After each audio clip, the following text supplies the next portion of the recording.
Bonjour, je m'appelle Jean-Michel Fourier, j'ai 61 ans et j'habite dans la région de Bordeaux en France.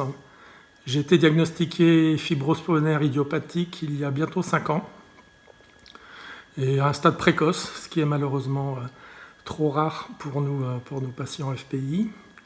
Alors quand on vous annonce que vous avez une maladie comme la FPI rare, évolutive, sans traitement curatif, avec une espérance de vie limitée, c'est un coup de massue, un choc très difficile à encaisser.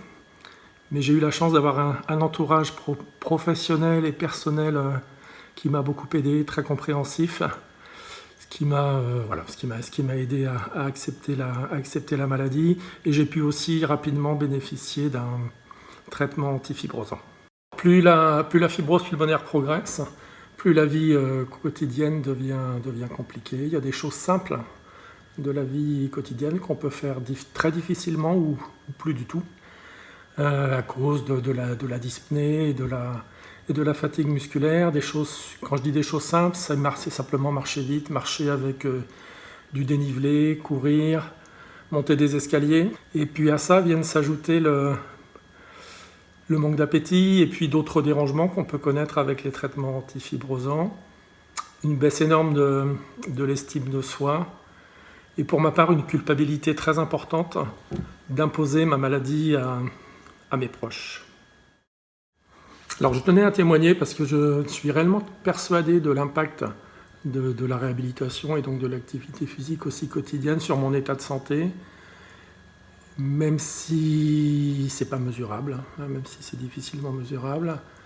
À chaque parcours de golf, par exemple, je me dis que si je le termine, je gagne une semaine de vie. Donc c'est totalement idiot, totalement non scientifique. Et c'est quelque chose qui me donne un objectif et qui me pousse à le faire régulièrement. Et puis je pense d'une manière générale avoir une meilleure santé grâce à toute cette activité.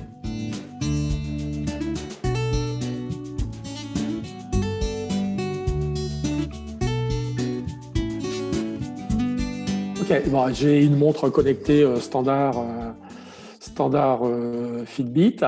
Et puis, en fait, j'ai un tableau de bord. Ça permet de regarder un tableau de bord sur son PC ou sur son téléphone, où en fait, on voit le nombre de pas faits jour par jour sur un intervalle qu'on choisit. Donc, moi, personnellement, je me suis fixé un objectif de pas quotidien de 8500 jours, qui est le petit trait vert ici. Et donc, par jour, je vois effectivement les jours où j'ai bien atteint mon objectif, voire dépassé, et puis les jours où, pour une raison ou pour une autre d'ailleurs, je suis un petit peu en dessous de mon objectif. Alors, les cours d'exercice en ligne sont vraiment très, très utiles, puisqu'en fait, l'intérêt de l'exercice en ligne, c'est qu'on voit le coach qui nous montre les exercices, et en même temps, le coach voit les participants, donc nous, le groupe de 5 ou 6 personnes qu'on est, qui faisons les exercices. Donc, il nous fait toujours une démonstration de l'exercice qu'on voit à l'écran, il est en direct. Et puis lui, le gros avantage par rapport à d'autres solutions, c'est que ça lui permet de nous corriger.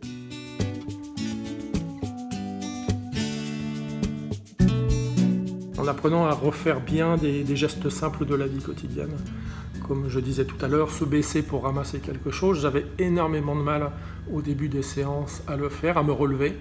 Et puis maintenant, c'est quelque chose que je fais pratiquement naturellement. J'ai appris à monter des escaliers, ça semble idiot, mais on apprend les techniques pour monter les escaliers en étant le moins essoufflé possible, en respectant son rythme qui est imposé par nos poumons et par nos muscles. Je connais personne qui est revenu déçu de ces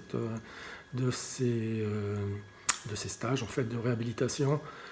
Donc c'est toutes ces petites choses simples en fait, qui permettent d'améliorer la qualité de vie et quelque part donc aussi le moral, et puis de se sentir mieux et de reprendre confiance en soi et de retrouver l'estime de soi dont je parlais tout à l'heure, que j'avais un petit peu perdu.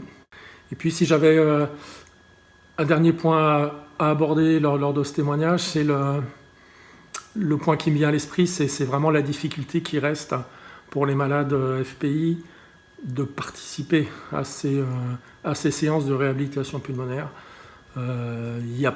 Elles ne sont pas assez proposées par les médecins, par les pneumologues.